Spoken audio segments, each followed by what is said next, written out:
Hello, everybody, and welcome to Mind Your Own Business on AM1220 KHTS. Welcome back, everybody, to AM1220 KHTS, Santa Cruz hometown station. You are listening to Mind Your Own Business with Doug and Ed.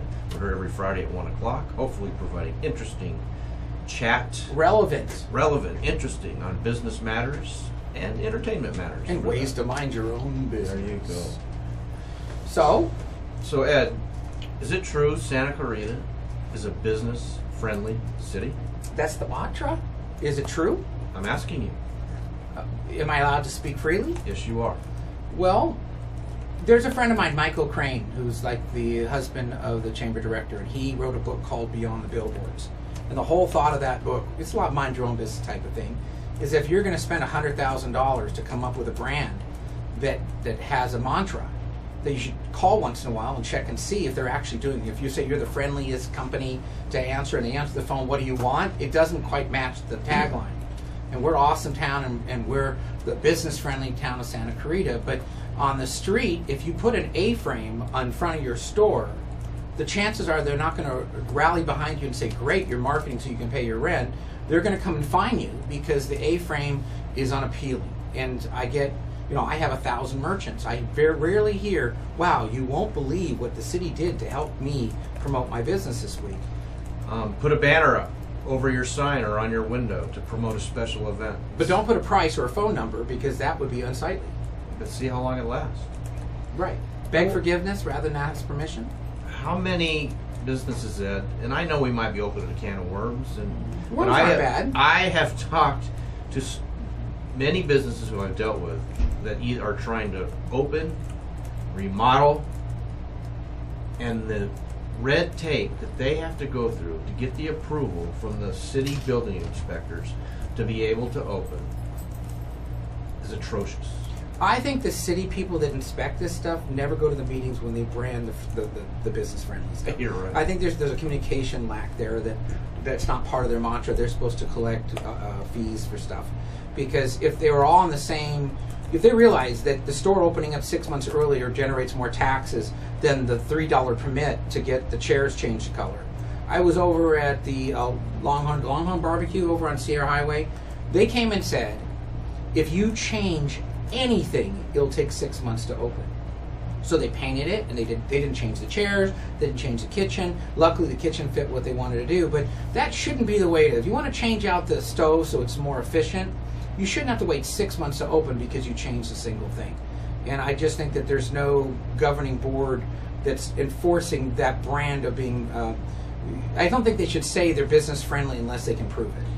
And all indications, when you talk to somebody who's been through the permitting process and you say to them, the city's mantra is business friendly. I can't repeat what they say. They start either laughing or swearing. Right. And they think that slogan is an absolute joke.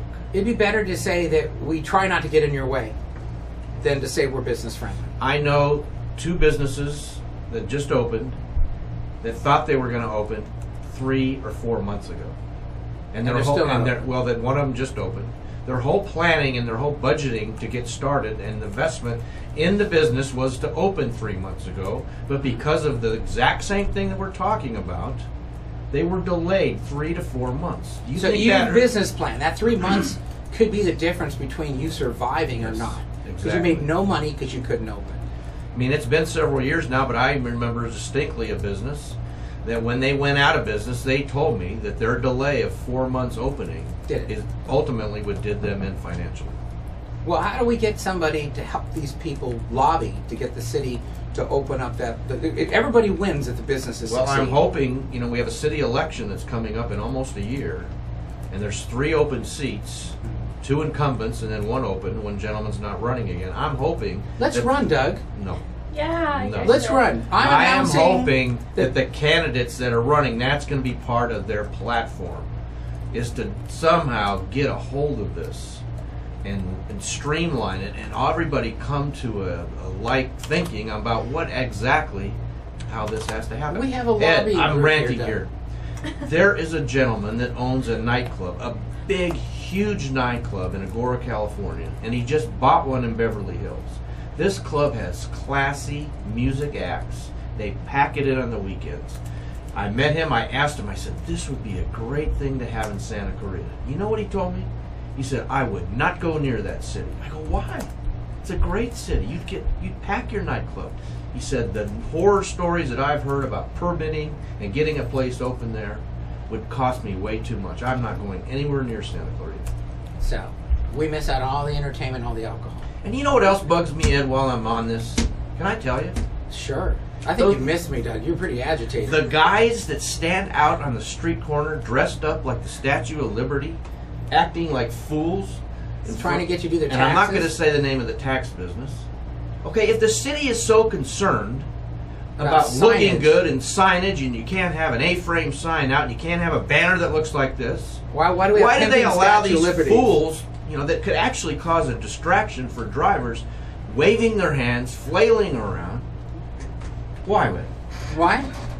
Maybe they're going to beg forgiveness rather than ask permission.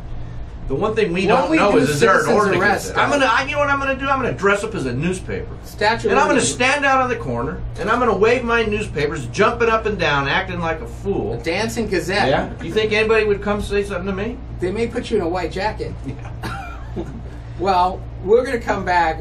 Doug may not be here. The city may come to me. Wait, we got 30 seconds. We're not going anywhere. We got 30 seconds. All right. Well, I agree. And if you want to, you know, go out there and dance in the street, it might work. Hey, tell your advertisers to wear their sign. What if every business wanted to do that? What if every business and every shopping center wanted to have somebody standing out on the corner, dressed up as some idiot and holding signs and waving? What would that? Would the city care then? They'd call it the Santa Clarita Parade or circus, right? Well, let's do it. Everybody, get in your gray costume and go out on the street with one of your signs, print it up, and say, "I'm here." All right, take us out. I'm too worn out. Okay, Tilo, take us out. You're listening to Santa Clarita's hometown station, AM1220. Mind your own business. We'll be right back. If you mind your own business, then you won't be